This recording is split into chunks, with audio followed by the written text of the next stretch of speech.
ஸ்ரீ சுந்தரகாண்டம் 44ஆம் சர்க்கம். அமைச்சர்களின் 7 குமாரர்களின் வதம்.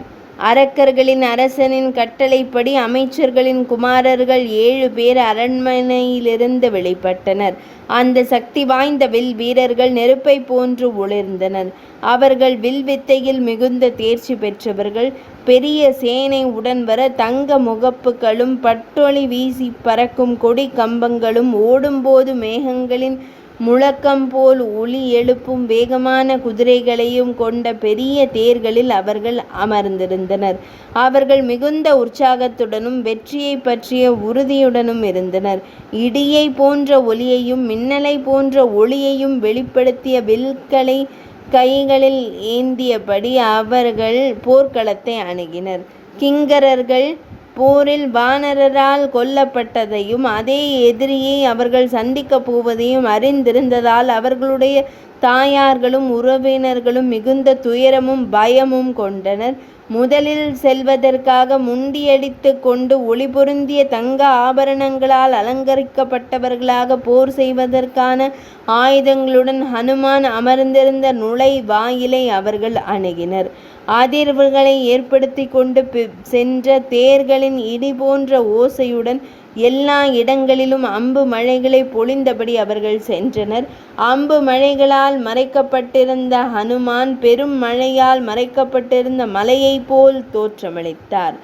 வேகமாக நகர்ந்த ஹனுமான் மேலே இருந்த வேகமற்ற ஆகாயத்திற்கு உயர்ந்து அவர்களுடைய தேரின் வேகத்தையும் அம்புகளின் வேகத்தையும் பயனற்றதாக செய்தார். ஆகாயத்திலிருந்து கொண்டு இந்த சிறந்த வில் வீரர்களுடன் விளையாடுவது போன்ற செயலில் ஈடுபட்ட ஹனுமான் மேகங்களுக்கிடையே வானவில்லினால் அலங்கரிக்கப்பட்ட வாயு பகவானைப் போல் தோற்றமளித்தார்.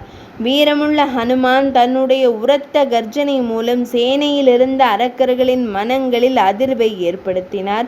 விரைவிலேயே அவர்களிடையே தன் சக்தியையும் வெளிப்படுத்தினார். எதிரிகளுக்கு அச்சமாக விளங்கும் அந்த வானர வீரர் அவர்களில் சிலரை தன் கையால் அடித்து கொன்றார். சிலரை தன் காலாலும் முஷ்டியாலும் நசுக்கினார். சிலரை தன் நகங்களால் துண்டு துண்டாக கிழித்தார். இன்னும் சிலரை தன் மார்பில் வைத்து அழுத்தியும் தொடைகளுக்கிடையே வைத்து அழுத்தியும் நெரித்து கொன்றார். இன்னும் சிலர் சிங்கம் போன்ற அவருடைய கர்ஜனையை கேட்டதுமே இறந்து விழுந்தனர்.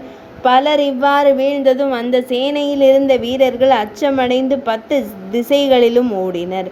யானைகள் பயத்தில் பிளிரின. குதிரைகள் கீழே விழுந்தன. தூள் தூளாக உடைந்த தேர்களின் முகப்பு சட்டங்கள் கொடி கம்பங்கள் குடைகள் ஆகியவற்றால் தரை முழுவதும் மூடப்பட்டிருந்தது. அவர்களின் இரத்தம் சாலைகளில் ஆறுகளாக ஓடியது. இலங்கை முழுவதும் அலறல்களாலும் அழுகைகளாலும் நிரம்பியது.